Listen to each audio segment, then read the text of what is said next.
कि कप्तान साहब झूठ क्यों बोल रहे हैं।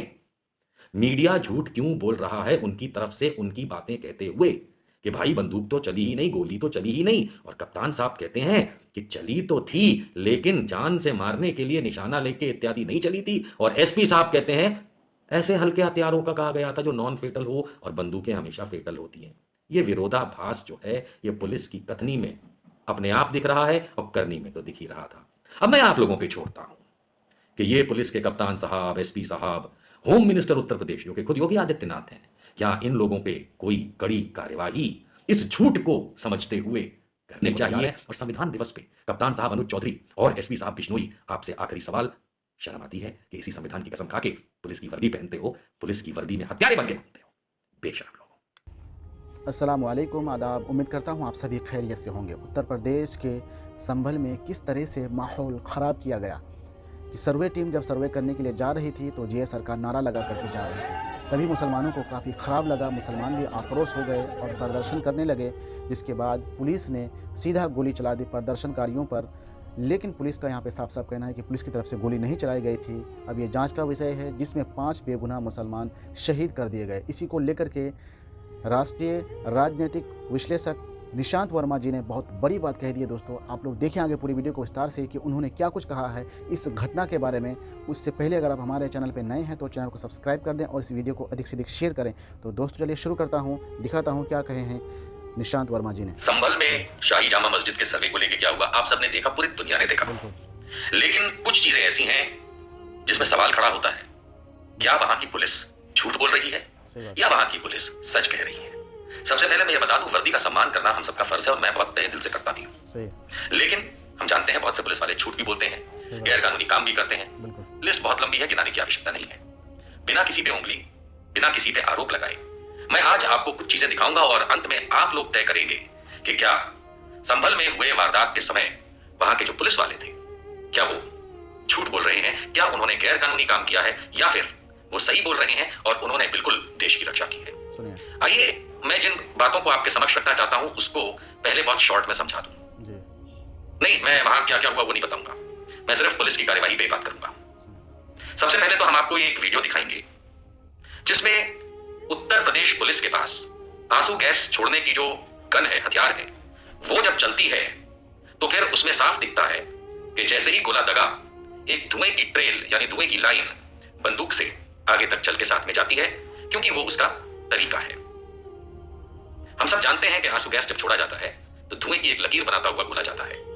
यही चीज आप वीडियो में देख पाए। ये मैंने इसलिए बताया क्योंकि वहां पे टीयर गैस यानी आंसू गैस के गोले छोड़े गए थे क्योंकि तादाद बहुत ज्यादा थी जिसे तितर तितर करना बहुत जरूरी था। तो ये बात तो सही है, बस ये वीडियो मैंने इसलिए आपको दिखाया, आगे भी काम आएगा। याद रखिएगा कि जिस बंदूक से या हथियार से आंसू गैस यानी टीयर गैस का गोला छोड़ा जाता है वो बंदूक से लेके आगे तक एक सफेद लकीर बनाता हुआ धुएं की जाता है, जो आपने देखा। अब हम चलते हैं कुछ और वीडियोस पे, लेकिन सबसे पहले मैं सुनवाता हूं वहां के कप्तान साहब जिन्होंने एक न्यूज चैनल को अपना इंटरव्यू उस हालात हाजरा में दिया, उसके बाद दिया। कप्तान साहब को पहले सुनते हैं, उन्होंने खास क्या बात कही जो आज का मुद्दा बनेगा। सुनिए। क्या हुआ था उस वक्त की फायरिंग में 4 लोगों की जान वहां पर गई है, कह रहे हैं कि ये पुलिस की फायरिंग से उनकी मौत हुई है, क्या ऐसा है? पुलिस ने उस तरह से कोई फायरिंग की नहीं। यदि करती पुलिस पिछले 5 घंटे तक पत्थर खाती रही। जी हाँ, इन्होंने बहुत सावधानी पूर्वक तौल मोल के एक बात कही। उन्होंने कहा कि इस तरह से बंदूक नहीं चलाई गई या गोलियां नहीं चलाई गई कि किसी को मारा जाए। ठीक है, आपने ध्यान से सुना। इन्होंने अपने वक्तव्य में उस हालात में, उन हालातों के बाद टीवी इंटरव्यू अपनी बाइट देते हुए साफ शब्दों में कहा, यदि करती पुलिस पिछले 5 घंटे जी साफ शब्दों में कहा कि इस तरह से गोली नहीं चलाई गई थी कि कोई मरे या किसी को नुकसान हो। लेकिन कप्तान साहब के शब्दों का एक मतलब तो साफ है कि गोली चलाई गई। सही कह रहे हैं। गोलियां भी चलाई गई हो सकती हैं, बिल्कुल, है ना। लेकिन तात्पर्य ये निकल के आता है, क्योंकि मीडिया रिपोर्ट में भी छपता है कि पुलिस का ये कहना है कि गोली ही नहीं चलाई गई। लेकिन कप्तान साहब कहते हैं कि गोली तो चलाई गई, मतलब तो यही निकलता है, लेकिन उस तरह से नहीं चलाई गई कि जान माल की हानि हो। ठीक, चलिए आगे बढ़ते हैं। कुछ वीडियो के अंश देखते हैं जो सोशल मीडिया से ही मिले हैं। आइए।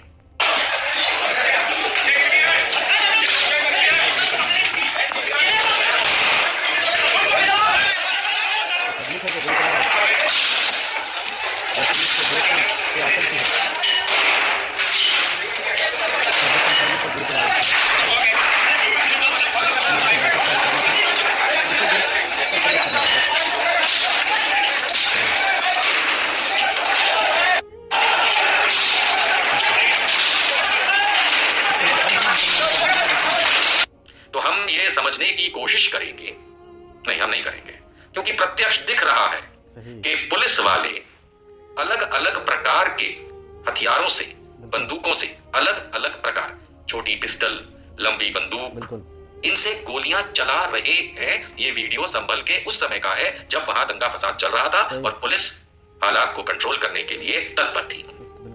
और ये साफ दिख रहा है कि यहाँ पे गोलियां चलाई गई, किसी ने पिस्तौल से चलाई, किसी ने बंदूक से चलाई। और इसी वीडियो को अगर आप ध्यान से देखते रहेंगे तो साफ दिखेगा कि किसी ने आंसू गैस की भी चलाई, क्योंकि उस जगह धुआं धुआं धुआं हुआ थोड़ा सा। तो अलग अलग प्रकार के हथियारों का इस्तेमाल हुआ। पिस्तौल, जिसे रिवॉल्वर भी कहा जा सकता है, जो हाथ में पकड़ के छोटी होती है, लंबी बंदूकें अलग अलग प्रकार की आपने देखी, और अलग अलग जगह से फायरिंग। कोई वहां बैरिकेड के नजदीक से बार बार फायर करते हुए, कोई पीछे से फायर करते हुए, और कोई अपने हाथ में खड़े होके अपने तरीके से निशाने लगा करके, यानी कि बंदूकें चली, गोलियां चली।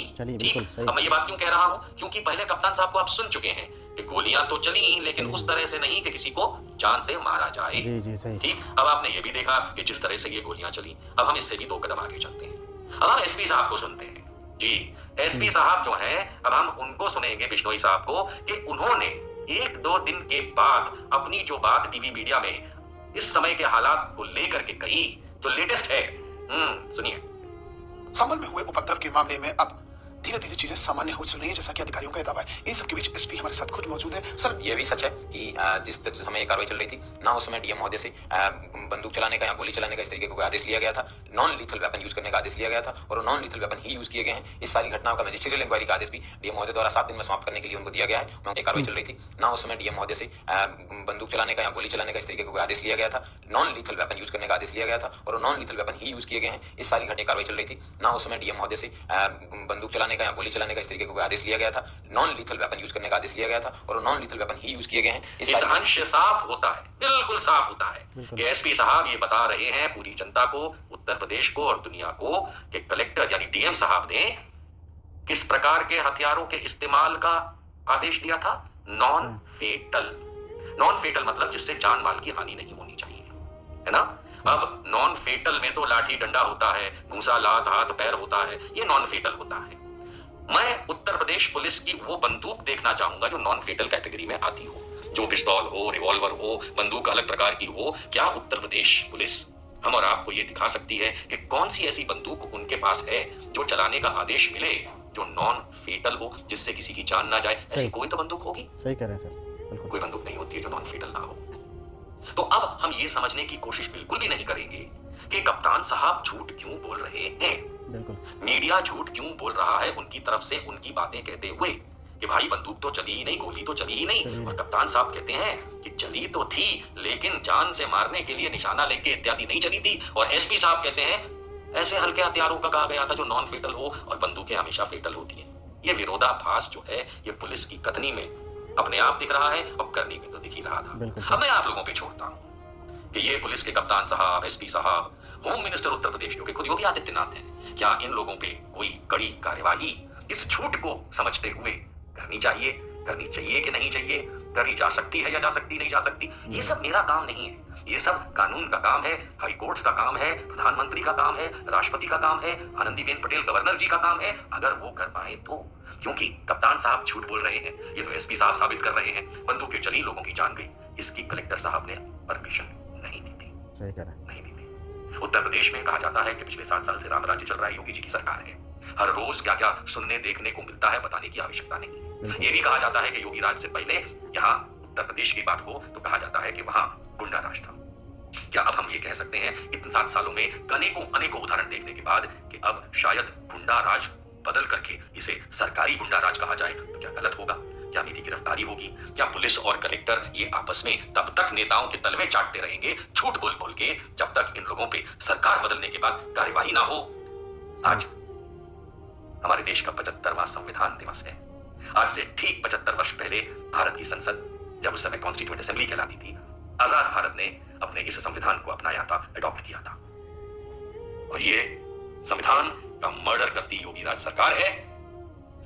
आप लोग होने देते, करिए वोट, कोई प्रॉब्लम नहीं है, जिताइए इन लोगों को जो आप लोगों का सुख चैन छीनने को तैयार है। और संविधान दिवस पे कप्तान साहब अनुज चौधरी और एसपी साहब बिश्नोई, आपसे आखिरी सवाल, शर्म आती है कि इसी संविधान की कसम खा के पुलिस की वर्दी पहनते हो, पुलिस की वर्दी में हत्यारे बन के घूमते हो?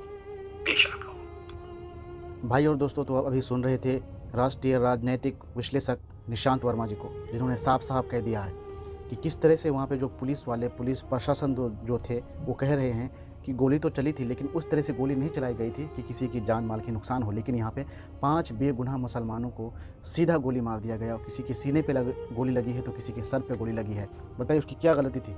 वो तो संविधान ने जो अधिकार दिया था, प्रदर्शन करने का जो अधिकार दिया है, वो प्रदर्शन कर रहे थे कि मस्जिद को खुदाई ना की जाए, ये मस्जिद इलीगल नहीं है, यहाँ पे कोई मंदिर नहीं है, कोई शिवलिंग नहीं है, ये मस्जिद ही है और हमेशा मस्जिद ही रहेगी। इसलिए लोग प्रदर्शन कर रहे थे अपने धर्म स्थल को बचाने के लिए। लेकिन पुलिस ने क्या किया? वहाँ पे 5 बेगुनाह लोगों की जान ले ली और उनके घर के चिराग को बुझा दिया। बताइए, किसी की माँ है कि तो किसी की बीवी है, किसी के बच्चे हैं, सब कोई बिलख रहे हैं। कौन आखिर इसका जिम्मेदार है? बताइए।